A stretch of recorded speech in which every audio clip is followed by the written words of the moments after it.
And then I've got a favorite number 9. It is a Smiley favorite pickleware Smiley. It's a very nice skillet. I'm going to be doing sausages in that. So it's good to take the sausages out. I'm going to be doing a challenge here. The cheddar brats, I'm going to cut them. I'm going to open them. I'm going to let them get real nasty and give myself a challenge to clean. It's not going to be a challenge to me, but I'm going to try to do as bad as possible to that pan. Alrighty, I've got my sausage here. A little bit of a sizzle.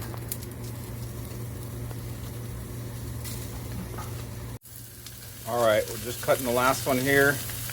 This is where all the nastiness comes out. I'm going to get this stuff all over this pan. All this cheddar and nasty grossness. You can hear it sizzling.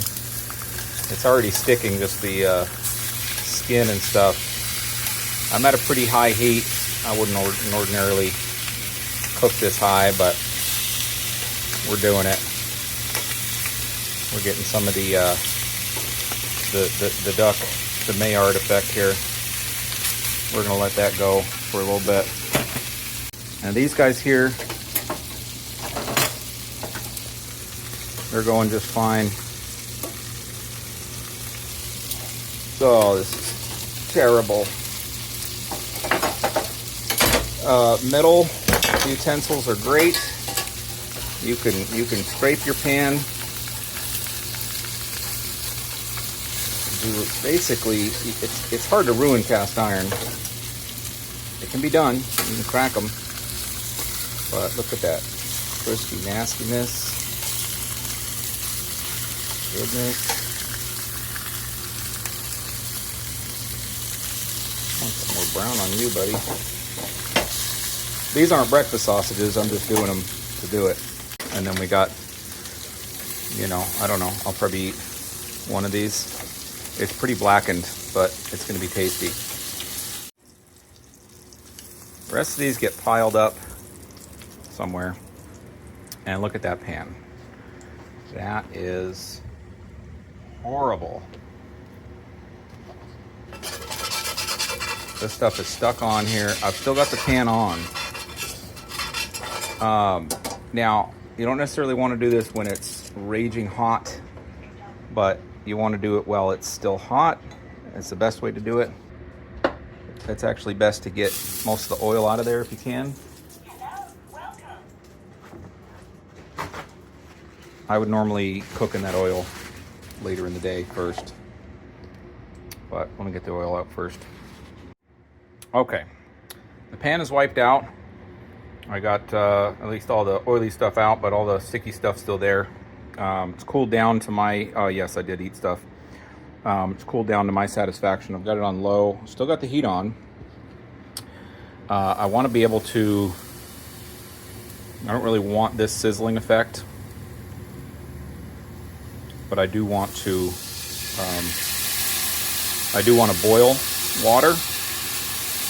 This is essentially deglazing, except deglazing is, from what I understand, I'm not a chef. From what I understand, deglazing is the process of getting these bits off and then using it for a sauce. So I'm essentially deglazing. But I start off by just getting the water spread around. Let me zoom out here. I get the water spread around the outsides as it's heating up. And the water is just cleaning and sanitizing. There's some stuff stuck on the outside here. But all that stuff's still stuck on there. And it just takes a minute. You'll see that it's starting to boil. It'll boil at very low inches. And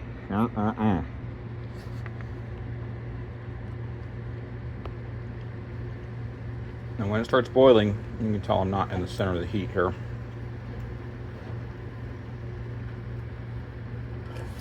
When it starts boiling, you'll see like those big chunks, they just soften up and they pop right off. That's the easiest way to clean. It's a little different here because you're not boiling on the sides, but if got even this soft bristle brush, this heat just pops them off. You don't need a chainmail scrubber. You don't need hard utensils. I mean, you can scrape off with your metal utensils, but you don't need to. So anything that this can get off, I figure get it off with this. Now you'll still have some grease and stuff like that, but if you look, and as the water's evaporating and you can start to see the bottom of the pan, there's nothing there. It's all gone. So again, if you forget and you want to go and eat and you don't do this while it's hot, you come back, you just do this and you get the pan hot again. You want to put the water in first when you do that, and then get it hot and get it up to a boil. That's how I do it. So you're not dealing with that thermal shock. So then you get your water as hot as possible. So again, you're not dealing with thermal shock. Right now you're dealing with about 200, 194, about 200 degree temperature. And the water coming out of your tap is about 120 at the heater, and it's about maybe 100 or so coming out. So you're about 100 degree difference. That's not going to cause a thermal shock. And by the time you even get over there, you're already cooling off. But it's still good to kind of do this a little bit. Let it cool off, let it cool off on its own a little bit. And the thermal shock you're avoiding is for warping and cracking. You don't want to go from the freezer to the stove. You don't want to go from the stove to the freezer. You don't want to go from cold water to hot, or from the, any of that. I don't particularly pay attention to the back very much. I don't get it very greasy. But then you're just essentially rinsing all this out. You still have grease to deal with. If you don't deal with grease, it will build up. I'll show you what that looks like. So I got all the bits out. All the bits are out. This is going to evaporate real nice and easy. And this will dry off.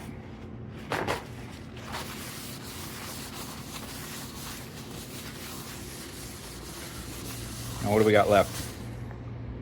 We got grease. You see it?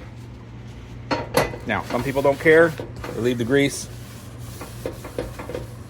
It'll turn white.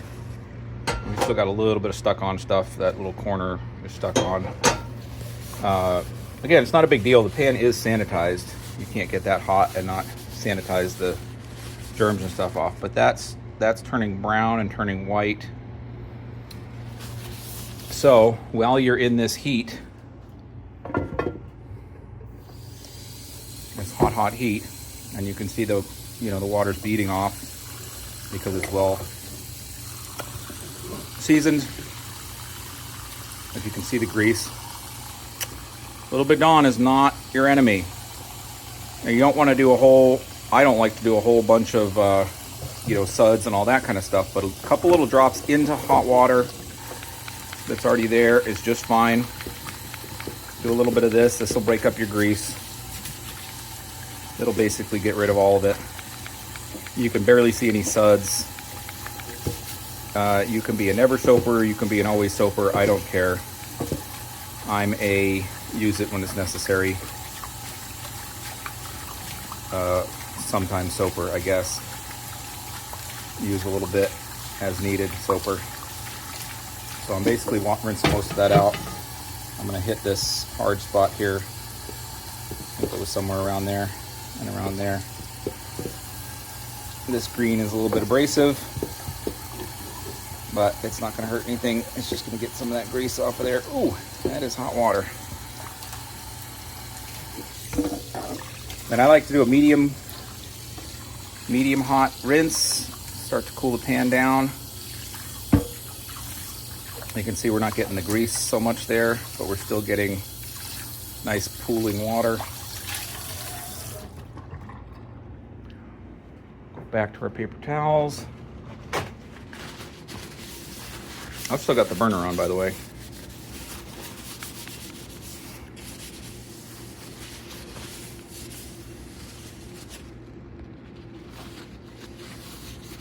You get this fully dry. We don't dry on the stove. I did get a little stubborn spot there, but I'm not too worried about it. I'm gonna move on. It's not the end of the world. This is a user pan. I use it all the time. Just keep cooking.